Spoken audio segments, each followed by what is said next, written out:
അസ്സലാമലൈക്കും, welcome to sis peppy candy. എല്ലാവരും സുഖമായി സന്തോഷത്തോടെ ഇരിക്കുന്നതായിരിക്കുന്നു. ഇത് റംസാൻ 27, അതായത് ഇന്നലത്തെ ദിവസം ഞങ്ങളെ വീട്ടിലുണ്ടായിരുന്ന ഇഫ്താർ സ്പ്രെഡിൻ്റെ ഒരു വീഡിയോ ആണ് കേട്ടോ. നമ്മുടെ കുറച്ച് ഫ്രണ്ട്സും ജോയിൻ ചെയ്തിട്ടുണ്ടായിരുന്നു. റംസാനിലെ ഒരു day in my life video എടുക്കണമെന്ന് എൻ്റെ അടുത്ത് കുറേ ഫ്രണ്ട്സ് പറഞ്ഞിട്ടുണ്ടായിരുന്നു, പക്ഷേ എനിക്ക് തീരെ ടൈം കിട്ടിയിട്ടുണ്ടായിരുന്നില്ല. അപ്പോൾ ഇന്നത്തെ ഒരു day in my life video ഒന്നുമല്ല, ജസ്റ്റ് ഗ്ലിംസസ് ഓഫ് നമ്മൾ എന്താ ഇന്നലെ ഇഫ്താർ സ്പ്രെഡിന് ഉണ്ടാക്കിയതെന്ന് മാത്രമേ കാണിക്കുന്നുള്ളൂ. അതിൽ എല്ലാ സ്നാക്സ് റെസിപ്പീസിൻ്റെ ഒന്നും റെസിപ്പിയൊന്നും ഞാനിവിടെ പറയുന്നില്ല. പക്ഷേ ഈ ഒരു ടെൻഡർ കോക്കനട്ട് സൂഫ്ലെ മസ്റ്റ് ട്രൈ ആണ്. ഞാൻ ഉണ്ടാക്കിയപ്പോൾ ജലാറ്റിൻ്റെ എമൗണ്ട് കുറച്ച് കുറഞ്ഞു പോയത് കാരണം നന്നായിട്ട് സെറ്റായിട്ടുണ്ടായിരുന്നില്ല. പക്ഷേ ഇതിൽ പറയുന്ന ഈ മെഷർമെൻറ്റ്സിൽ നിങ്ങൾ ചെയ്താൽ അടിപൊളി സൂഫ്ലെ കിട്ടും. ഇതിന് ഡെസേർട്ടായിട്ടൊക്കെ യൂസ് ചെയ്യാൻ പറ്റും. അപ്പോൾ അതിനായിട്ട് ഞാൻ 500 ml പാലെടുത്തിട്ടുണ്ട്. അതിനകത്തേക്ക് ഞാനൊരു 3 ടേബിൾ സ്പൂൺ കണ്ടൻസ്ഡ് മിൽക്ക് ഒഴിക്കുന്നുണ്ട്. അത് ഓപ്ഷണലാണ്, മധുരം എത്രത്തോളം വേണമെന്നനുസരിച്ച് ഒഴിച്ചാൽ മതി. അപ്പോൾ എനിക്ക് നോമ്പായത് കാരണം തന്നെ ഞാനിത് ഫസ്റ്റ് ടൈമാണ് ഈ ഒരു ടെൻഡർ കോക്കനട്ട് പൾപ്പ് വെച്ച് ട്രൈ ചെയ്യുന്നത്, പുഡിംഗ് റെസിപ്പി. അപ്പോൾ അത് കാരണം അതിനകത്ത് എത്രത്തോളം മധുരം ഉണ്ടെന്ന് എനിക്ക് നോമ്പായതുകൊണ്ട് അറിയാൻ പറ്റിയില്ല. അപ്പോൾ ഞാനൊരു സേഫ് സൈഡ് ഒരു 3 table spoon condensed milk add ചെയ്തിട്ടുണ്ടായിരുന്നു. ഇനി ഇതിനകത്ത് ഓൾറെഡി ഈ ഒരു പൾപ്പ് ടീ കൊക്കോയുടെ ടെൻഡർ കോക്കനട്ട് പൾപ്പാണ് കേട്ടോ. അപ്പോൾ ഇതിൽ ഓൾറെഡി ഷുഗർ നല്ലോണം ആഡ് ചെയ്തിട്ടുണ്ട്.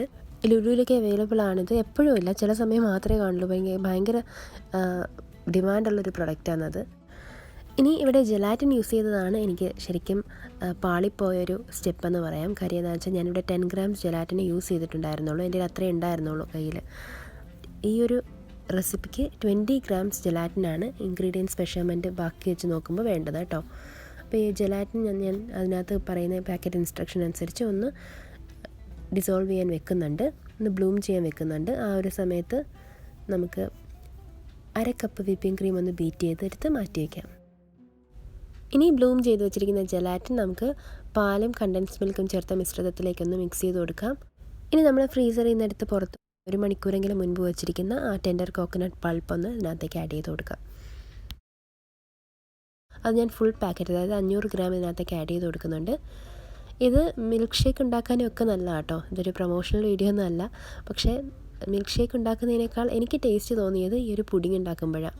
മിൽക്ക് ഷേക്ക് ഉണ്ടാക്കുമ്പോൾ നിങ്ങൾ വെറുതെ പാലൊഴിച്ചാൽ മാത്രം മതി, കരിക്കിൻ്റെ ടെൻഡർ കോക്കനട്ട് മിൽക്ക് ഷേക്ക് കിട്ടും. ഇത് പുഡിംഗ് ഒക്കെ ഉണ്ടാക്കുമ്പോൾ എനിക്ക് കുറച്ചും കൂടെ നല്ല ടേസ്റ്റ് തോന്നി. ഇതിനകത്തേക്ക് ഞാൻ ഒരല്പം ഉപ്പിട്ടിട്ടുണ്ട്. പിന്നെ വിപ്ഡ് ക്രീം, ഓൾറെഡി നമ്മൾ വിപ്പ് ചെയ്ത് വെച്ചിരിക്കുന്ന ക്രീം ഒന്ന് മിക്സ് ചെയ്ത് കൊടുക്കുന്നുണ്ട്. എന്നിട്ട് നമുക്ക് സെറ്റ് ചെയ്യാനായിട്ട് ഫ്രിഡ്ജിൽ വയ്ക്കാം. ഇതിൽ 20 grams ജലാറ്റിൻ ചേർത്തിട്ടുണ്ടെങ്കിൽ ഒരു 2-3 മണിക്കൂറിനുള്ളിൽ സെറ്റാവും കേട്ടോ. ഫ്രിഡ്ജിൽ വെച്ചാൽ തന്നെ സെറ്റാവും. ഇനി ബാക്കി ഇഫ്താർ ഒരുക്കങ്ങളിലേക്കൊന്ന് പോയിട്ട് വരാം.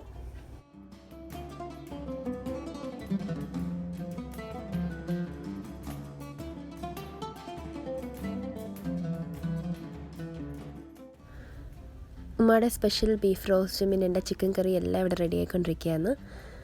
ഉമ്മയുടെ ബീഫ് റോസ്റ്റിൻ്റെ റെസിപ്പി ഇവിടെ ഇടുന്നതായിരിക്കും കേട്ടോ, അടിപൊളി ടേസ്റ്റാണത്. ഇനി ചിക്കൻ മസാല പുരട്ടി, അതായത് ഫ്രൈ ചെയ്യാനുള്ള ചിക്കൻ തലേദിവസം തന്നെ ഞാൻ മസാല പുരട്ടി വെച്ചിരിക്കുന്നത് ഒന്ന് തവ ചെയ്യാൻ പുറത്തെടുത്ത് വെച്ചിട്ടുണ്ട്.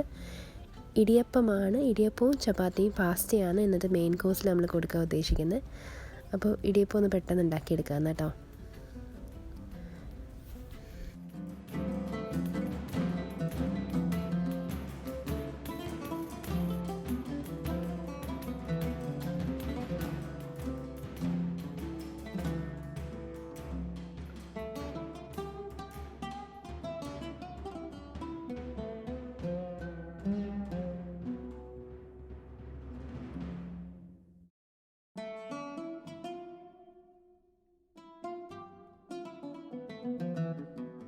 അപ്പോൾ നമ്മൾ ആവി പറക്കുന്ന ഇടിയപ്പം റെഡി ആയിട്ടുണ്ട്.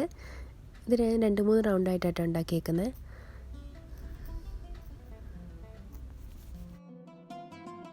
സാധാരണ ഇഫ്താറിന് ഗസ്റ്റൊക്കെ ഉണ്ടെങ്കിൽ ഞാനിങ്ങനെ 2-3 ടൈപ്പ് ഓഫ് സ്നാക്സ് ഫ്രീസ് ചെയ്തിട്ട് വെക്കാറുണ്ട് കേട്ടോ. അപ്പോൾ നമുക്ക് ഒത്തിരി സമയം ലാഭിക്കാം. നോമ്പ് തുറക്കുന്നതിനൊരല്പം മുമ്പ് അത് ഫ്രൈ ചെയ്തെടുത്താൽ മതി. അപ്പോൾ ഇതിപ്പോൾ ഞാൻ അങ്ങനെ എടുത്ത് പുറത്ത് വെച്ചേക്കുകയാണ്. ഇന്നലെ ഉണ്ടാക്കി വെച്ചത് ഫ്രീസ് ചെയ്തതാണ്. അത് തവ ചെയ്യാനായിട്ട് എടുത്ത് പുറത്ത് വെച്ചിട്ടുണ്ട്. അപ്പോൾ ഇന്ന് ഉണ്ടാക്കുന്നത് ബട്ടർ ചിക്കൻ സമോസ, സുഖിയൻ, പിന്നെ ബീഫ് കട്ട്ലറ്റും പിന്നെ പേരിടാത്തൊരു സ്നാക്കുമാണ് കേട്ടോ. അതിന് ഇതുവരെയും പേരിട്ടിട്ടില്ല. സാധാരണ സിമ്പിൾ ഫില്ലിംഗ് ആയിട്ടുള്ളൊരു സ്നാക്കാണ്. അപ്പോൾ ഇതാണ് നമ്മുടെ ഇഫ്താർ ടേബിൾ ഇവിടെ സെറ്റ് അയക്കുന്നത്. Orange squash, home made orange സ്ക്വാഷാണ്. അപ്പോൾ അത് വെച്ചിട്ട് ജ്യൂസ് ഉണ്ടാക്കിയേക്കുന്നത്. ബാക്കി ഫ്രൂട്ട്സും നട്ട്സും ഡേറ്റ്സും പിന്നെ ഈ സ്നാക്സും. ഫ്രണ്ട്സ് വന്നതിൻ്റെ ഒന്നും വീഡിയോ എടുത്തിട്ടില്ല. ജസ്റ്റ് അവിടെ ഇവിടെയൊക്കെ കുറച്ച് വീഡിയോസ് എടുത്തിട്ടുള്ളൂ കേട്ടോ. മെയിൻ കോഴ്സിൽ ചപ്പാത്തി, ഇടിയപ്പം, പാസ്ത, കുട്ടികൾക്കായിട്ടാണ് പാസ്ത ഉണ്ടാക്കിയത്. പിന്നെ ചിക്കൻ ഫ്രൈ, ചിക്കൻ കുറുമ, ഉമ്മയുടെ സ്പെഷ്യൽ ബീഫ് റോസ്റ്റ്, ഇതൊക്കെയായിരുന്നു ഉണ്ടാക്കിയിരുന്നത്. അപ്പോഴത്തേക്ക് നമ്മുടെ ടെൻഡർ കോക്കനട്ട് സൂഫ്ലെ ഇവിടെ സെറ്റായിട്ടില്ല, എന്നാലും കഴിക്കാൻ പാകമായിട്ടുണ്ട്. എനിക്ക് തീരെ കോൺഫിഡൻസ് ഇല്ലാതെ സെർവ് ചെയ്തൊരു ഡെസേർട്ടാണിത്. പക്ഷേ എല്ലാവർക്കും ഇഷ്ടമായപ്പോൾ ഞാൻ വിചാരിച്ചു നിങ്ങൾക്കും ഷെയർ ചെയ്യാമെന്ന്. ജലാറ്റിൻ്റെ എമൗണ്ട് മാത്രം ഒന്ന് ശ്രദ്ധിച്ചാൽ പെർഫെക്റ്റ് സൂഫ്ലായിട്ട് കിട്ടും. ഞാനിതിനകത്തേക്ക് ചോപ്ഡ് നട്ട്സും, അതായത് ആൽമണ്ട്സും പിന്നെ പിസ്ത പൊടിച്ചതും കൂടെ ആഡ് ചെയ്യുന്നുണ്ട്. ഇതിൽ ഇടയ്ക്ക് നട്ട്സ് കടിക്കാൻ കിട്ടുന്നത് നല്ലതാണ് കേട്ടോ. ഇനി കരിക്കിൻ്റെ ഇതുപോലത്തെ റെഡിമെയ്ഡ് പൾപ്പ് തന്നെ വേണമെന്നില്ല. ഒറിജിനൽ കരിക്ക് വെച്ചത് നമുക്ക് ഈസി ആയിട്ട് ഉണ്ടാക്കാൻ പറ്റും. ഇതിൽ കരിക്കിൻ്റെ ഫ്ലേവർ നല്ലോണം മുന്നോട്ടുണ്ടായിരുന്നു. അപ്പോൾ നമ്മൾ നാട്ടിലെ കരിക്കാണ്. സാധാരണ കരിക്കാണെങ്കിൽ കരിക്കിൻ്റെ കാമ്പ് അല്പം പഞ്ചസാരയും കൂടെ ചേർത്ത് മിക്സിയിൽ അടിച്ചിട്ട് വേണം ഈ ഒരു റെസിപ്പി ചെയ്യാൻ കേട്ടോ.